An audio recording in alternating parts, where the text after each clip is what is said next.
Kebudayaan UPTD Taman Budaya Provinsi Sumatera Barat, Kamis, tanggal 30 Mei tahun 2024. Gunung Gago di bawah limo, tampakan dari kampus Senang.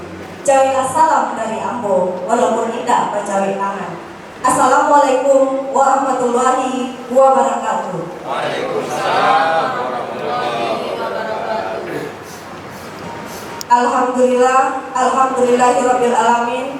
Assalatu wassalamu ala asrafil anbiya wal mursalin wa ala alihi wa sahbihi rasulillahi ajmain. Pertama-tama marilah kita panjatkan puji dan syukur kehadirat Allah Subhanahu wa taala yang mana atas kehendak dan izin beliau kita pada pagi hari ini bisa hadir bersama-sama pada kegiatan diskusi sinergi event seni budaya UPTD Taman Budaya Sumatera Barat. Dan tak lupa pula kita kirimkan salawat beserta salam kepada pucuk pimpinan umat kita, yakni Nabi besar Muhammad SAW. Yang sama-sama kita hormati Bapak Kepala UPTD Taman Budaya Provinsi Sumatera Barat, Bapak Supriyadi SE MSI. Yang kami hormati pejabat struktural dan fungsional UPTD Taman Budaya Provinsi Sumatera Barat. Kemudian Bapak Ibu seniman dan budayawan, stakeholder yang hadir dan beserta undangan yang tidak dapat saya sebutkan satu persatu.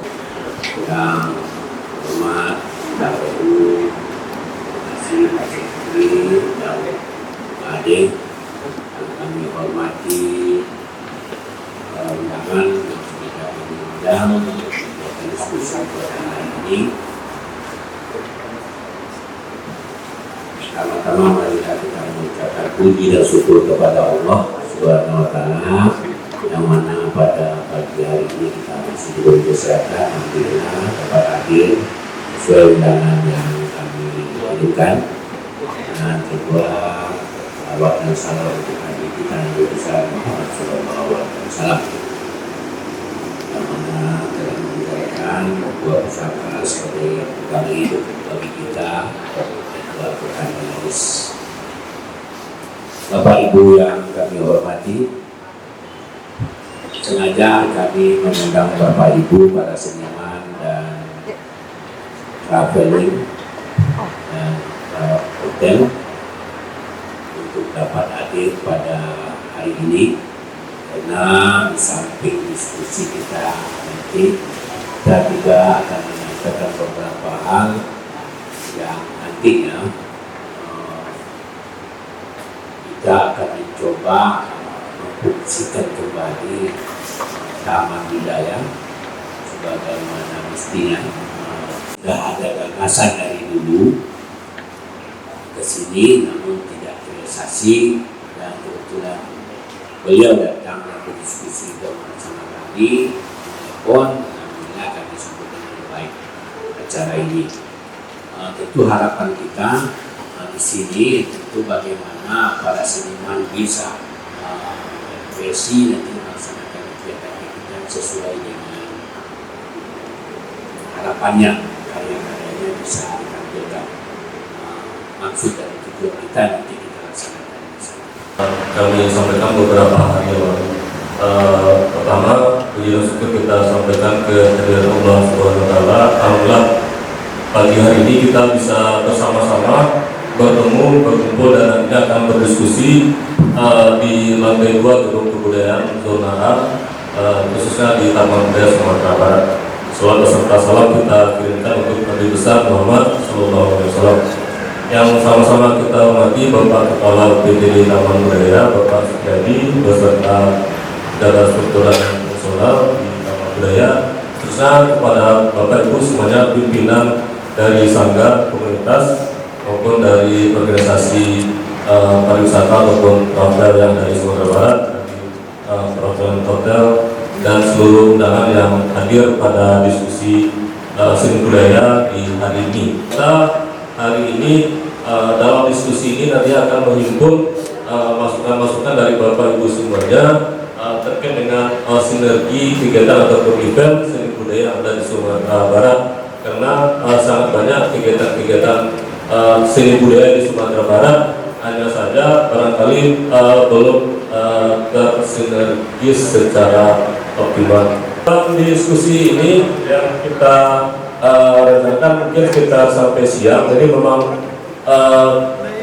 memang kita akan mengumpulkan masukan-masukan terutama dari Bapak Ibu semuanya terkait harapan dari Bapak Kepala Taman Budaya tadi, bagaimana teman-teman dari berbagai komunitas seni itu bisa memanfaatkan gedung ataupun taman budaya untuk aktivitas ini, dan itu juga bisa bekerjasama ataupun sinergi dengan dunia usaha, dan ini adalah travel agent ya yang ada di Padang ataupun di Sumatera Barat, sehingga ketika teman-teman dari pelaku seni ataupun seniman berkesenian beraktivitas seni itu juga bisa selain dinikmati oleh masyarakat Kota Padang, itu juga bisa disaksikan oleh wisatawan yang berkunjung ke Sumatera Barat.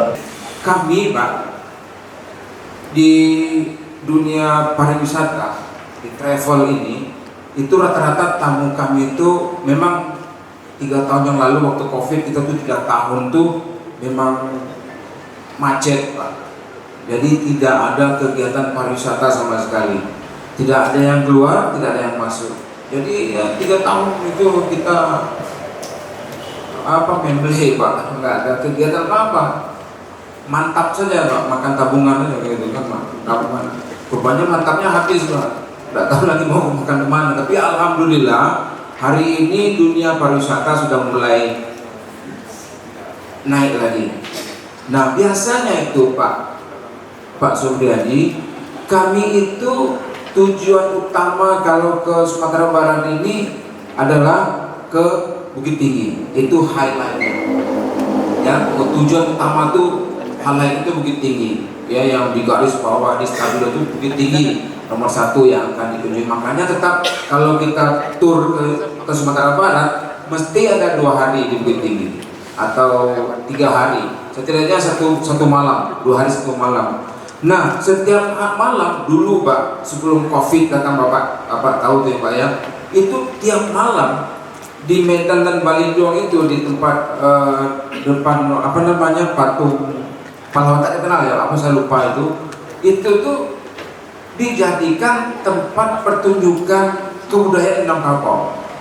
Seluruh orang tuh tahu tuh Pak. Jadi setiap bule orang mancanegara dari manapun saja itu tahu setiap malam ada pertunjukan tari-tarian. Dan itu bayar Pak, kami Pak, bayar. Ya, kita ada tadinya ada semacam tiket dibukakan situ, cuman tempo hari itu ditutup aja tiketnya gitu. Karena apa? Karena kami mungkin akan jual masing-masing Pak kan gitu kan. Pokoknya dulu tiket itu 75.000 sekali masuk. Ya kami bisa jual 150 Pak. Ya biasalah kalau guide Pak ya, kalau guide memang. Tapi kalau nggak ada kerjasama lagi Pak, mungkin dibuka tiketnya udah 150 atau 200, kasih sekian persen untuk guide. Kan guide itu kan itu aja Pak. Kalau guide itu commission ya Pak maunya Pak. Biasa itu kalau kita di pemandu wisata ya Pak. Nah itu tiap malam Pak. Dan itu diketahui oleh bule-bule di Jalan Ayani itu pada tahu semuanya itu. Tapi sudah itu kenapa sudah itu diam? Nggak tahu saya habisnya kenapa. Dan tempat itu sekarang menjadi tempat parkir. Gunanya nggak ada tempat parkir saja. Nah jadi mungkin karena itu kenapa kita tidak duluan di Kota Padang ini bikin itu pula kan gitu ya Pak ya. Jadi mungkin ambil ilmu yang lebih tinggi itu bawa pula di sini. Jadi bagaimana caranya meramaikan ini? Nanti kami Pak dari Asita, dari HPI kita minta kawan-kawan itu ramaikan taman budaya, bawa pelancong-pelancong yang ke situ, udah Pak dibawa itu. Yang penting ada komisi untuk begini. Ini memang kalau di pariwisata memang harus ada komisi Pak, nggak bisa Pak, ya kan? Karena apa? Karena kita memang selain dapat guide fee, kita dapat fee dari penjualan. Makanya kalau di Asia yang lain itu macam kita masuk Hong Kong itu guide-nya wajib memasukkan kedua toko, Pak. Satu toko herbal, kedua toko gio. Wajib tuh Pak, ambil ini saran dari pemerintah. Sama pula kita di sini Pak. Tamu-tamu yang datang ke Sumatera Barat wajib kita masukkan ke Selungkang Pak, wajib kita masukkan ke Pandai Sike. Kenapa? Kita kasih tahu di program pemerintah. Beli tak beli terserah kan gitu. Pariwisata akan sangat berurusan sekali, bersangkutan sekali dengan budaya. Kalau orang luar kemari nggak lihat budaya, nggak lihat tarian, itu nggak dapat, nggak puas mereka Pak. Nggak kita kasih makan saja, terus kita kasih pemandangan, sudah tuh budaya nggak dapat Pak. Jadi akan terlupakan nanti kalau kita tidak akan tidak sama-sama bersinergi, berkuat, berkeyakinan dengan pemerintah juga itu Pak. Kita akan buat tamu budaya ini menjadi pusat, kalau kami ya pusat wisata. Tadi sudah menyampaikan terkait dengan tupoksi taman budaya sebagai pusat aktivitas seni budaya. Kemudian dari Bapak Maeso kita itu terkait dengan pemanfaatan taman budaya untuk destinasi wisata. Jadi nanti kan kita diskusikan lebih lanjut.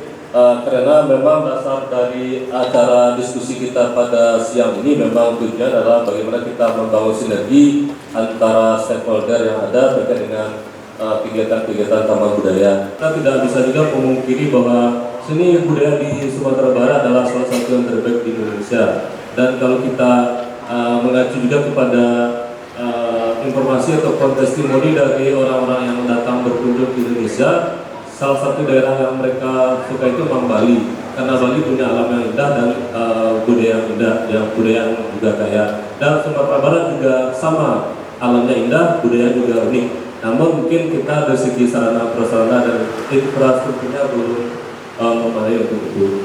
Dan sebenarnya dari Taman Budaya kita juga banyak event-event yang berhubungan dengan yang Bapak sampaikan tadi, cuma mungkin belum menjadi destinasi oleh wisatawan yang berkunjung ke Sumatera Barat. Jadi kamu sangat gagang menanti ini Pak, dengan adulnya ulang kota, orang karakter, para seniman, grup-grup yang rasanya untuk Sumatera Barat masalah kualitas dakwah raguan Pak, tapi yang alun awak karajuan itu kolaborasi. Tentu kolaborasi itu lakukan. Formnya itu di Taman Budaya. Frame of mind itu, kerangka pikirnya itu dari Taman Budaya. Jadi apa pengalaman Pak? Pengalaman apa yang disampaikan beliau tadi, seluruh kota yang sabut tadi itulah baik ke Sinan, Pak Orang Karajo di Sinan tentu menjadi percontoh aja Pak. Ya, nah jadi itu pengalaman 93 itu Pak di Expo Korea itu orang travel biro, hotel, pengisi materi seluruh dunia 368 negara pada waktu itu kumpul. Tampeknya itu di Taiwan 93 itu. Di Asia hotel situ. Diurus dari seorang manajer orang Korea. Itu penonton di dapur, penonton diantar kecuali makan kok baru dikenalkan jauh kuliner yang ada.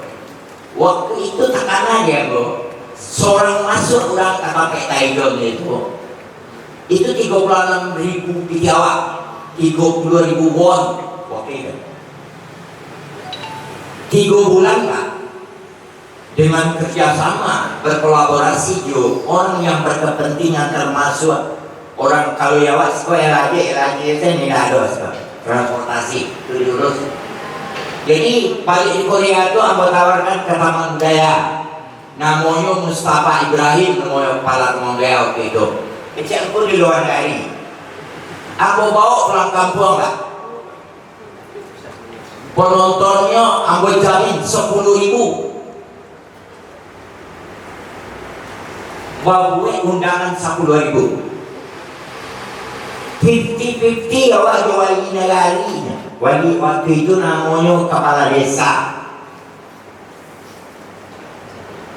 Membalik karcis itu 3 Pak. 3 karcis itu lembarannya 10.000 cek. Itu orang namanya jual tuh. Dia titik 10%. Pakai itu sama awak dunia Muhammad dari rumah. Apalagi awak di kota. Itu laku terangkel. Karena mengangkut dari sinergi awak, yuk event seni budaya. Jadi itulah alun awak karajon Pak. Saya gue aneh Pak, belum Pak. Tapi seniman kok laduh nih, laduh. Dengan adu tamu budaya kok dia ada seniman mah, bawa aku tahu mana ayah beliau kok dulu. Bagi kami. Kita sangat baik kualitasnya dan beragam, hanya saja kita belum berkolaborasi secara maksimal. Dan untuk kedepannya barangkali kita bisa membangun komitmen bersama jika ingin sama dengan kota-kota lain yang seperti yang diceritakan tadi. Mudah-mudahan ini momen ini menjadi momen Pak Supian. Ini saya sangat berharap sekali hari ini kita melahirkan sesuatu. Kalau ada premis, ada fakta, ada conclusion ya Pak.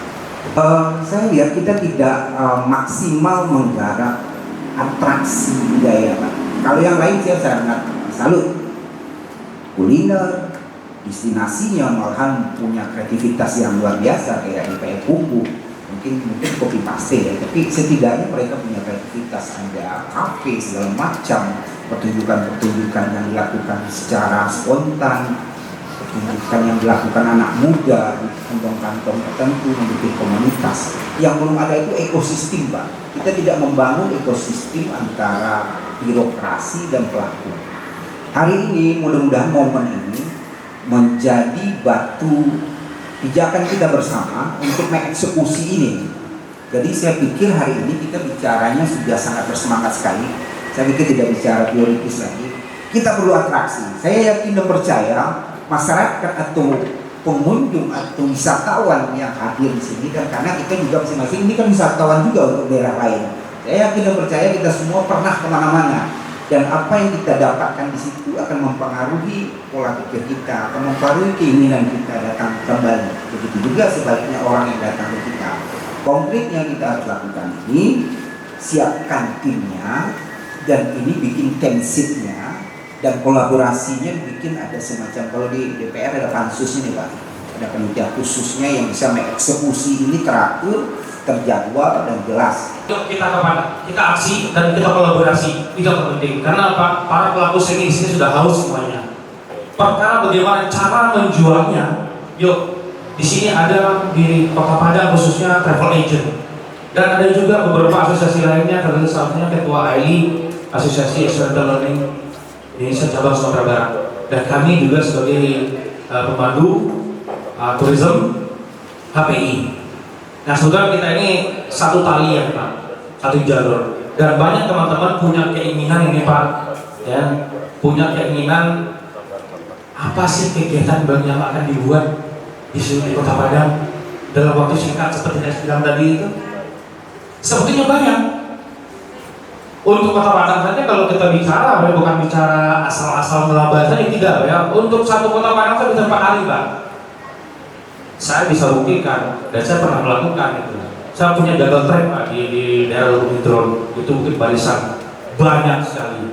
Tapi ini semuanya bukan kita abaikan. Mungkin di kita, di antara kita pelaku atau dinas terkait, mungkin belum ada kolaborasi. Saya anggap positif saja Pak. Gitu ya Pak ya. Tapi di Taman Budaya, kalau kita bicara landscape, ini tempatnya sebetulnya. Tetapi bagaimana tata ruangnya, pengembangannya, tidak perlu kita harus pikirkan, loh seni tari ini kita bikin, tidak harus seperti itu Pak. Ya, yang penting kita punya pasar dulu, kita kolaborasi dengan travel agent dan teman-teman asosiasi lainnya, bangkitkan para pelaku seni, karena pelaku seni di sini di Kota Padang khususnya yang saya lihat ini udah standar Eropa semua Pak, yang saya tahu gitu. Tapi mereka haus bagaimana caranya mereka untuk memulai. Mungkin bisa ini difasilitasi oleh Taman Budaya. Di Sumatera Barat sendiri ya, kita mengakui kita kaya dengan budaya, kita kaya dengan literasi, kita kaya dengan atraksi.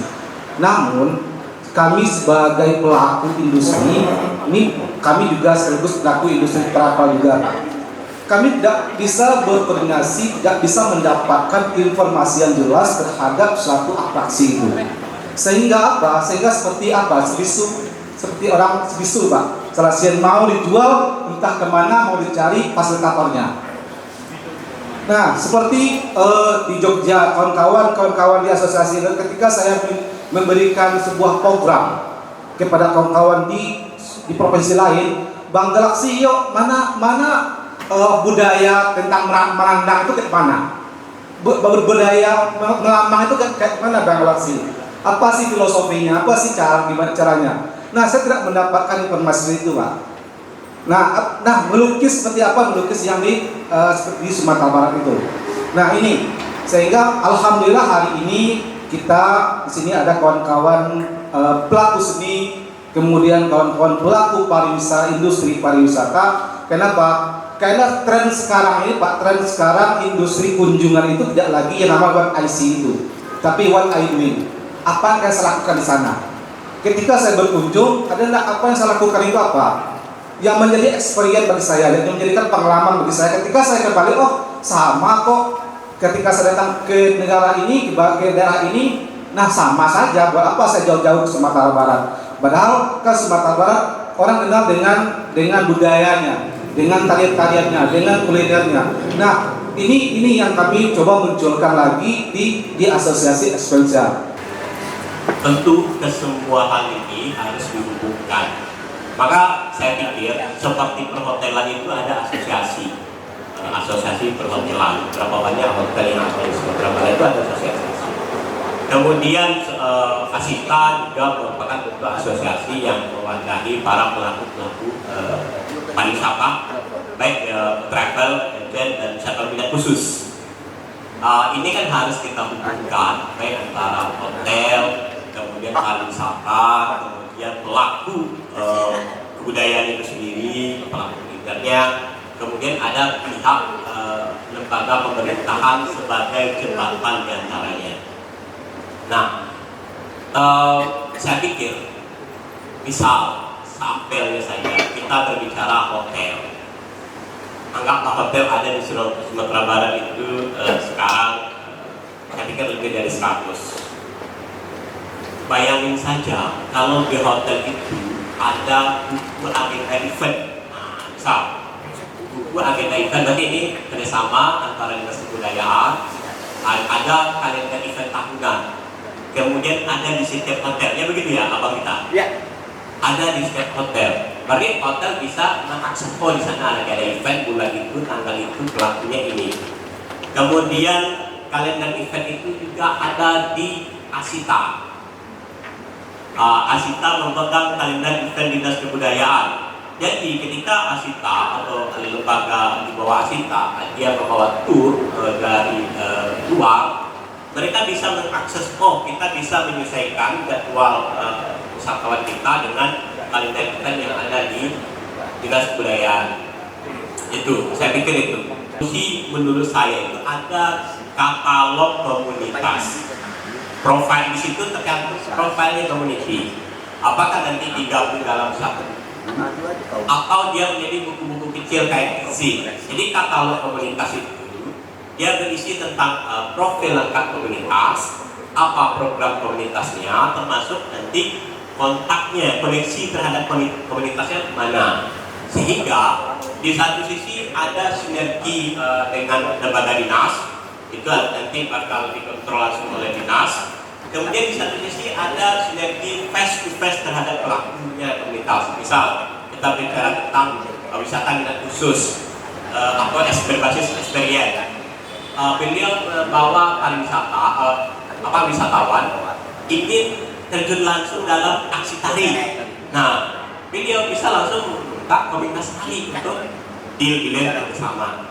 Nah, itu tentu salah satu solusinya katalog community. Saya mau kasih contoh tentang collab tadi juga. Kita di Padang ini kalau mau cari desa wisata ada di mana sih? Saya juga pelaku pariwisata yang membuat tamu. Kita kesulitan juga. Yang desa wisata yang punya karakter atau penjualan atau apa yang ada di sana. Kalau di Padang mungkin oke, ada Kubu Gadang, itu pun desa wisata mungkin baru-baru ini yang muncul. Kalau di Lubuk Alung ada juga berkaitan dengan rafting. Nah, yang ada termasuk ibu-ibu yang ada anak-anak itu juga bagian dari experience yang bisa kita kolaborasikan. Nah, jadi saya membayangkan kalau bagaimana pertama itu adalah langkah database. Betul tadi yang dibilang Mbak Is, nggak ada yang lain selain database. Kalau kita mau bicara angka-angka yang lain, mau bicara kolaborasi database. Hari yang kedua berkaitan dengan stakeholder yang ada di sini. Ini bidangnya sudah cukup. Saya bayangkan, kita nggak tahu nih, kayak saya tahu nih ini kan waktu udah ke Canting Buana dibawa Bang Hen juga. Padahal kita sudah main Bang sih belum tahu juga kan. Kalau dia udah tahu, pasti dia udah jual paket atau dia akan masukkan rundown salah satu kegiatannya itu ke Uni Canting Buana. Harga paket 400.000 tinggal kita tambah aja ya. Jadi 400 sekian, salah satunya singgah ke depan Uni. Saya diajarkan ketika kamu menjadi untuk pelaku seni, otomatis kamu adalah pelaku pariwisata. Jadi kalau misalnya dibilang pelaku seni itu tidak tahu wisata, salah. Karena otomatis kita akan belajar pelaku budaya itu pasti pelaku pariwisata. Karena kita pasti mencari tahu tempat, kita pasti membaca, kita pasti lebih mengenal dan filosofinya itu sangat penting sekali untuk dikasih tahu ke murid-murid dari sana. Alhamdulillah anak-anak itu ada yang sudah buka sekolah randai di negaranya, ada yang aktif di KBRI dan segala macam. Kita perlu berpikir lagi, karena taman budaya apakah sejauh itu akan bisa mampu kepala taman budaya mengelaborasi? Mudah-mudahan bisa. Tentu ada kewenangan dinas pariwisata. Dulu memang dinas pariwisata dan kebudayaan. Sebelumnya ada lagi dinas pendidikan dan kebudayaan. Terakhir sekarang ada dinas kebudayaan yang berdiri sendiri, yang di zamannya Pak Irwan Prayitno 4 tahun yang lalu. Jadi dinas. Intinya apa? Kemandirian kebudayaan harus diwujudkan. Tapi memang kalau kita bicara budaya ini, kita mau atau profesional kita di bidang budaya, atau kita mau jual budaya. Ini juga bahagian yang perlu didengar. Ya kan? Kita jual budaya, makanya dulu ada pariwisata yang tugasnya budaya dijual agar menjadi pendapatan bagi daerah. Ini kita jual. Tapi pelaku seni, pelaku kebudayaan kan tidak begitu. Pemerintah memang begitu berpikirnya. Pelaku seni bagaimana apa yang disampaikan Bu Ade ini, konsep pemikirannya betul-betul dia pada wujud hakiki seorang budayawan, berbudi dan berbudaya. Ini yang perlu kita pikirkan bersama. Dalam sinergi ini singkatnya saya mau menyampaikan saja. Kalaulah ini idenya dari Taman Budaya, kita balik dari kawan tadi ya. Kalau kawan tadi minta PHRI segala macamnya itu Asita ya, Asita untuk mensosialisasikan agenda. Justru kita sebaliknya Pak. Karena kegiatannya ini gawenya, kewenangannya. Karena mungkin saking banyaknya, jadi kita tidak bisa lagi mendokumentasikan ini musik dari mana, asal mana, alat musiknya apa gitu. Sehingga yang terjadi di lapangan sekarang, pengetahuannya adalah apa itu bansi, apa itu simpelnya, contoh yang hal kecilnya adalah apa itu bansi, ya visualnya sarungai, apa itu saluang, ya visualnya bansi, itu bolak-balik pemahamannya tentang instrumennya. Saya melanjutkan kalimat dari KAD tadi, yang sering terjadi dalam bidang kesenian itu adalah mengindonesiakan, bukan menasionalkan, mengindonesiakan istilah-istilah ketradisian atau istilah daerah yang harusnya itu pupui sarune, pupun gitu loh.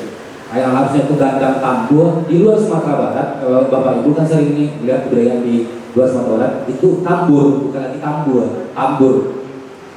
batambur gitu. Itu penamaan istilah. Jadi pemahaman ini yang diadopsi oleh masyarakat awam atau apalagi masyarakat penikmat kesenian di luar Sumatera Barat. Karena walaupun kita sadar dan tidak ketahui, musik Minangkabau itu dinikmati oleh nasional, apalagi teman-teman ke arah Papua itu terkhusus di bidang musik. Jadi yang diharapkan adalah mungkin kita bisa menyepakati kalau istilah ketradisian yang menyangkut kebudayaan itu tetap dipakai sebagaimana tradisi itu dilahirkan atau dihadirkan. Yang kedua Pak, izin Pak tadi mengenai pendokumentasian, saya lihat di programnya ada pendokumentasian video gamak dan apresiasi musik gamak dalam programnya. Itu pun mungkin bisa berlaku untuk seluruh seni, baik itu tari, teater, musik, landai, dan rupa mungkin. Tapi di bidang gamak, apalagi musik-musik lainnya, yang belum ada dokumentasinya itu adalah literasi pelahiran dan kehadirannya di masyarakat. Contoh yang baru ada di YouTube yang sering dikonsumsi masyarakat itu video sejarah gamak yang masih belum jelas gitu. Kebetulan informannya atau orang-orangnya itu masih ada. Bagaimana sebuah kesenian itu lahir itu kayaknya informannya sekarang masih ada. Contoh bagaimana itu tokoh-tokoh penggebrak kesenian kayak siapa itu Ibu Hurija Adam, siapa itu Kusmiati Sulit, siapa itu Sofyan Yusa, siapa itu para tokoh-tokoh seniman musik, siapa itu Usman Effendi, siapa gitu istilahnya. Seluruhnya kayaknya itu adalah tokoh nasional semua, bukan tokoh Sumatera Barat tadi. Tokoh kesenian Sumatera Barat dan itu adalah tokoh nasional semua. Dan itu kayaknya didokumentasikan dan diabadikan jadi sebuah dokumentasi yang akan menjadi sebuah katalog kesenian. Kalau nanti bapak-bapak ibu pariwisata atau teman-teman yang datang ke Sumatera Barat mau melihat bagaimana kesenian dari bidang, ya datang ke sini, ini ada di sini. Sebenarnya di pariwisata juga banyak terjadi sepengetahuan saya, ada PR, ya segala macam, tapi begitu aja gitu. Maksudnya mungkin ada hal mungkin karena ini keterbatasan waktu. Saya setuju, tadi saya lupa, saya ada nyatat banyak, ada 11 tadi yang ngomong. Saya tinggalin aja catatan saya di sini, siapa tahu itu perlu ya. Karena lebih baik ada pariwisata karena ini menurut saya agak besar gitu loh. Jadi makanya saya setuju tadi kata Bang Ferry dan Bang Is juga mungkin agak lebih mengerucut sama kami juga gitu. Jadi biar nggak wasting time juga gitu. Saya yakin juga kayaknya kalau disambung lagi nggak bakal, spiritnya nggak bakal sama. Menurut saya itu. Jadi mohon maaf kalau saya salah. Nah mungkin saya punya beberapa poin untuk yang saya tangkap sepanjang diskusi ini. Makanya saya minta waktu sedikit Pak. Mungkin yang lebih mengerucut, saya setuju kata Abu Ade tadi, one stop point itu kayaknya sangat berguna. Yang itu mungkin bisa korelasinya bisa ke sarannya Bang Ferry dan Bang Is tadi kalau nggak salah saya. Jadi misalnya nih yang urgensinya kan itu, oh nanti misalnya teman-teman dari Bakat Travel, hotel tadi nggak tahu Bali atau tidak kemana, tapi bisa koneksinya bisa langsung ke situ. One stop point ini maksudnya ada titik tertentu di taman budaya yang memang ada kegiatan, bukan kegiatan mungkin agak kompleks lagi, tapi ada kayak apa? Simpelnya tour center, tapi program yang ada kriya di situ apa segala macam udah kayak ada aja gitu misalnya. Ya aktivitas kecil yang memang tiap harinya ada dan kontaknya mungkin salah satunya paling masuk di akal kayaknya itu dulu gitu loh. Dan itu juga perihal dokumentasi yang beririsan juga dengan dikatakan ada banyak Bang Is juga membahas itu, Papi juga bahas itu, Pak Hakim juga bahas itu. Itu kan mungkin PR besar menurut saya dan itu sangat perlu karena kita kayaknya udah mulai kekurangan tokoh. Maksudnya saya merasakan dari generasi saya ke bawah lagi itu kayak Oma Sofiani itu dosen saya gitu loh, dan itu di bahasa Inggris, saya bahasa Inggris Bu kebetulan, makanya kiri kanan pariwisata sama kebudayaan. Dan itu banyak tokoh yang memang sudah nggak nasional lagi, internasional malah, katakanlah Hanafiz misalkan. Nah itu kayaknya salah satu PR besar yang mungkin sama-sama kita bisa lakukan. Dan itu saya yakin nggak cukup di PTD-nya si taman budaya aja untuk itu. Apakah itu mau mempraktekkan, kalau di pariwisata mereka punya penta atau hexahelix, mau octahelix bebas. Tapi paling tidak diskusi seperti ini harus lebih intens lagi. Jadi nggak sebelah. Sementara yang saya tahu di pariwisata juga sering yang begini gitu loh. Tapi kan satu-satu, jadi biar nggak wah posisi saya ini kok. Jadi itu kita poin 2. Nah poin 3 sedikit tadi saya ingin nambahin Bang Ferry ya. Sebenarnya kita sama 5 atau 4 tahun lalu kita sama teman-teman kebetulan yang satu gerakan, ada banyak, misalnya ada Natumpa, ada Danau, ada Bu, Aliza, ada Hakim, kebanyakan yang muda memang. Tapi kita juga gabung sama senior juga kayak Dajon, Ombung, itu sama segala macam. Nah, salah satu masalah memang pengarsipan, jelas. Nah, dari pengarsipan hubungan sama kata Bu Aliza tadi, katalog mungkin jauh lebih spesifik. Tadi mungkin Bang Ferry bilang, saya ingat ya, tolong dikoreksi aja kalau salah. Nanti ada titik ini, jadi nggak usah dipikirin budgetnya dulu gitu. Mohon maaf kalau menurut saya itu mungkin agak lebih diperjelas maksud saya, karena saya tahu teman-teman di sini, malah Bang Ferry tadi sendiri bilang kita standarnya Eropa kan. Jadi agak paradoks sebenarnya statementnya. Jadi maksudnya mungkin di sini saya mengerti maksud Bang Ferry, mungkin kayak ingin memperjelas saja. Pun harus kita katakan apakah senimannya grade A, B atau C yang korelasinya ke wisata premium reguler atau bahkan hitchhike, harus jelas gitu. Nanti kalau memang kita bakal mendokumentasikan, mengarsipkan apakah itu data komunitas, praktisi budaya, katakanlah praktisi seni dan segala macamnya. Jadi ada grade-nya lah gitu Bang. Jadi kan cocok juga kan. Maksudnya yang reguler, yang reguler. Kalau kata saya sih bukan berarti merendahkan dan segala macam ya, dengan itu kita bisa menghargai kiri kanan gitu loh. Jadi yang teman-teman dari tour travelnya bisa dapat yang worth lah dari, dan praktisinya pun, praktisi seni atau budayanya pun juga mereka dihargai sebagaimana mestinya. Dan sebenarnya memang kita perlu juga melibatkan stakeholder yang lain, karena urusan ini tidak selesai di Taman Budaya, tetapi juga ada dinas kebudayaan dan juga ada dinas pariwisata. Kita menginginkan ketika ada wisata itu berkunjung melihat dan melihat kita hasil-hasil daripada penulis kita dan bisa mereka nego. Kan alhamdulillah nanti kalau terjual kan ada. Nah, itu makanya kita apakan. Dan nanti teknisnya bagaimana cara pembayaran, kita tidak ada bayaran dari Taman Budaya untuk diketahui semuanya. Itu berbayarnya nanti itu dari tulis. Nah, itu kita sudah negokan dengan siapa? Dengan Pak Soaldi atau yang lain nantinya untuk bisa itu dilaksanakan. Kita berharap di sini ini kita menyampaikan seniman kita undang ini agar awal-awal seperti orang dagang lah, banyak pokok sih jadi kok tidak karuti banyak pokok sih. Akan begitu. Akhirnya sampai kita di penghujung acara. Semoga acara diskusi kita hari ini senantiasa membawa manfaat bagi kita semua.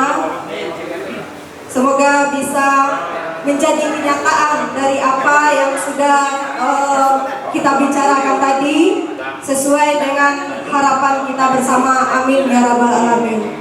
Saya Yosi Nova sebagai pembawa acara mengucapkan terima kasih atas perhatiannya. Mohon maaf kalau ada kesalahan dalam kata-kata yang menimbulkan ketidaknyamanannya.